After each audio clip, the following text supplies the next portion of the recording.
update on the 77 F150 build. We had to completely rearrange the entire shop so that the Bumble Blazer could go over there in the booth, get the dually under the hoist, and get this forward over on this side. Because it was jammed in the corner so much, we couldn't access this side to do the lift kit and all the hub rebuild. We've had new U-bolts made now. They are installed, so the back end lift is all done. The driver's side lift is all done. Now we have to rip this side apart. Oh yes, and that side has all new caliper, rotors, all new hub bearings and all that kind of stuff, wheel bearings. Now we have to do the same to this side. But we have access to it, so got all the tools laid out, everything ready to go. And we ordered new parts. They have arrived already. We have a new dash pad. We have a new headliner. We got new seat upholstery.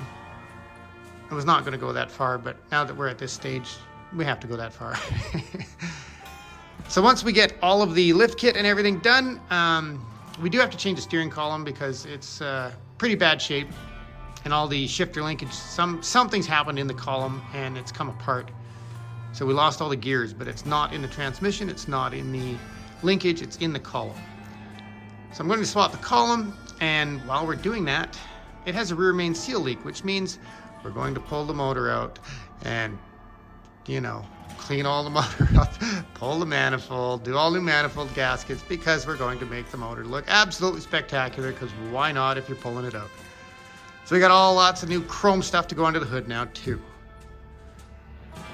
So that is the fun we're going to have on my next days off. The beastly dually and the F-150. Just a quick update for you guys.